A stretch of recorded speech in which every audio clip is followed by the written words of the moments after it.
चिराग पासवान किसी भी गठबंधन में रहने योग्य नहीं है। चिराग पासवान स्वार्थी हैं, मतलबी हैं। पशुपति कुमार पारस जी के साथ में प्रिंस पासवान जी हैं, चंदन सिंह जी हैं, आदरणीय महबूब अली कैसर जी हैं कि हाजीपुर सहित 5 लोकसभा में हमारे प्रत्याशी ही उम्मीदवार होंगे। 5 सांसद हमारे साथ हैं। हमको हमारा वाजिब हक मिलना चाहिए।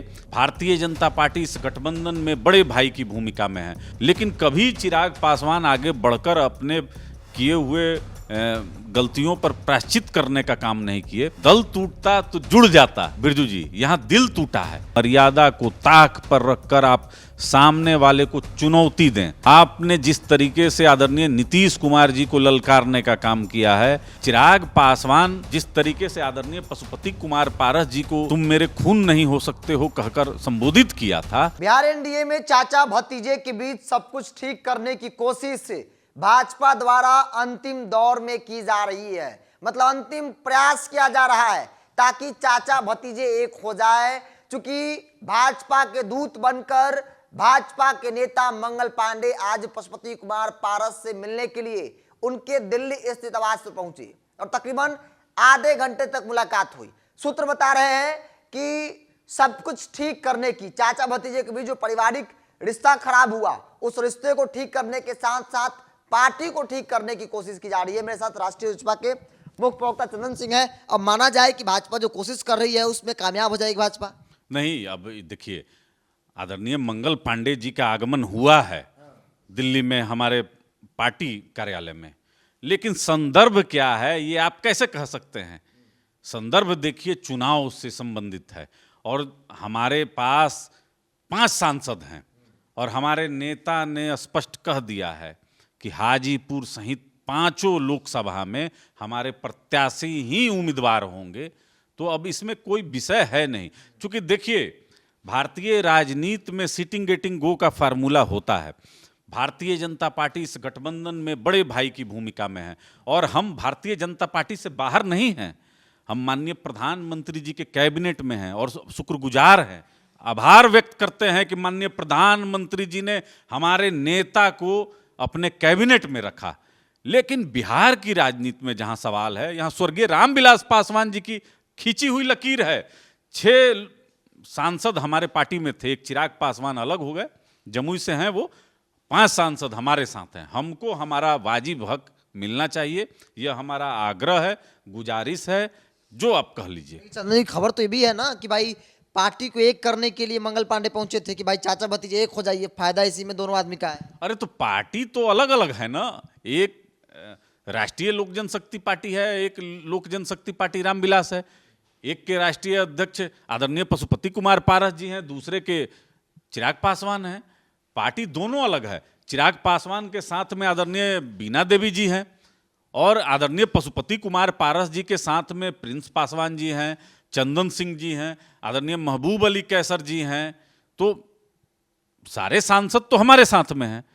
तो बिहार की राजनीति में पहलवान दिखाओ वाला जो कहा जाता है वही है। हमारे पास तो जितने सांसद हैं, भारतीय जनता पार्टी के राष्ट्रीय अध्यक्ष जी के सामने हम लोग परेड भी करा दिए हैं। तो इसमें कहाँ कोई विषय है? अब तो रण में उतरने की तैयारी हो रही है। हम लोग तो ताल ठोक कर बैठे हुए हैं। दोनों आदमी एक नहीं होंगे। देखिए, दल दोनों अलग है। दल टूटता तो जुड़ जाता। बिरजू जी, यहाँ दिल टूटा है। चिराग पासवान जिस तरीके से आदरणीय पशुपति कुमार पारस जी को तुम मेरे खून नहीं हो सकते हो कहकर संबोधित किया था, वह सूल के तरह छाती में गड़ा हुआ है। और चिराग पासवान ने कभी पहल नहीं किया कि आदरणीय पशुपति कुमार पारस जी के चरण को पकड़कर माफी मांग लें। वो बड़े हैं और संभवतः चिराग पासवान छोटे हैं, इनको पशुपति कुमार पारस जी क्षमा भी कर देते, पिता स्वरूप थे। लेकिन कभी चिराग पासवान आगे बढ़कर अपने किए हुए गलतियों पर प्रायश्चित करने का काम नहीं किए। और अब चुनाव का समय आ गया। अगर इस समय अगर कोई कहेगा तो हमको लगता है ये अनुचित होगा। अब आदरणीय पशुपति कुमार पारस जी के साथ न्याय करने का समय है और भारतीय जनता पार्टी पंच है।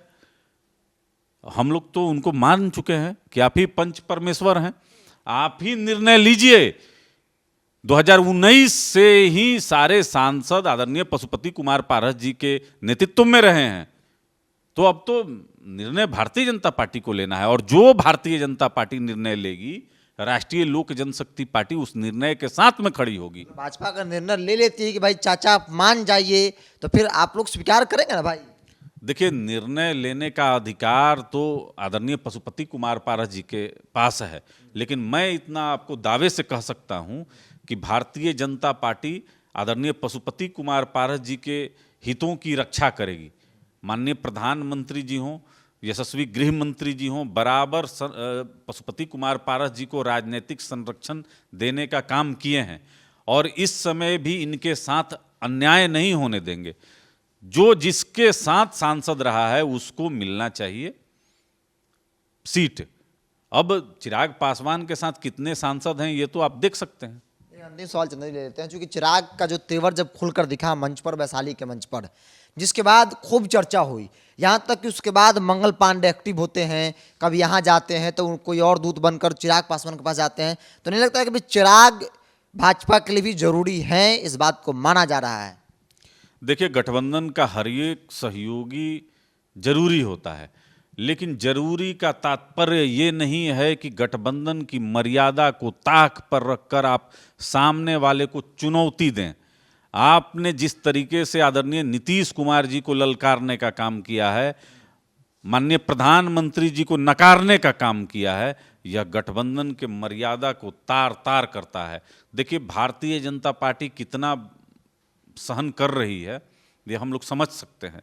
चिराग पासवान किसी भी गठबंधन में रहने योग्य नहीं है, क्योंकि ना अपने से बड़ों का सम्मान है, ना कार्यकर्ताओं के मान सम्मान की चिंता है। चिराग पासवान स्वार्थी हैं, मतलबी हैं, सिर्फ अपने बारे में सोच रहे हैं। इसी का कारण है कि इनके साथ इनके सभी सांसदों ने इनका साथ छोड़ दिया, बहुत महत्वपूर्ण कार्यकर्ताओं ने इनका साथ छोड़ दिया, इनके जीते हुए विधायक ने इनका साथ छोड़ दिया। अब चिराग पासवान के साथ सिर्फ इनका अहंकार ही रह गया है। सीट शेयरिंग में मामला लग रहा है कि भाई जो फंसा था वो खत्म हो गया है, अब सब कुछ ठीक हो जाएगा, 24 घंटे के अंदर अब ऐलान हो जाएगा।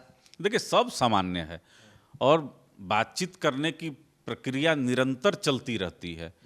2-3 बार नेता आते हैं, हर सीट पर मंथन होता है, उसके बाद कहीं जाकर सीट फाइनल होता है, लिस्ट फाइनल होता है।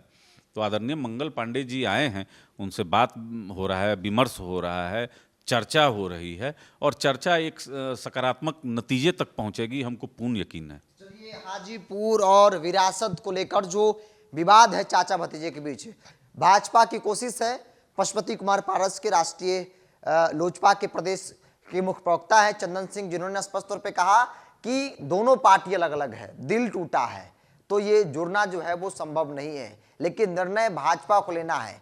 पशुपति कुमार पारस भाजपा को पंच मानते हैं और जो निर्णय होगा वो स्वागत योग्य होगा। आप क्या सोचते हैं? आप अपनी राय को कमेंट बॉक्स में रखिए। अगर आप अपने चैनल को यूट्यूब पर देख रहे हैं तो सब्सक्राइब कर लीजिए, फेसबुक पर देख रहे हैं तो पेज को लाइक और फॉलो कर लीजिए।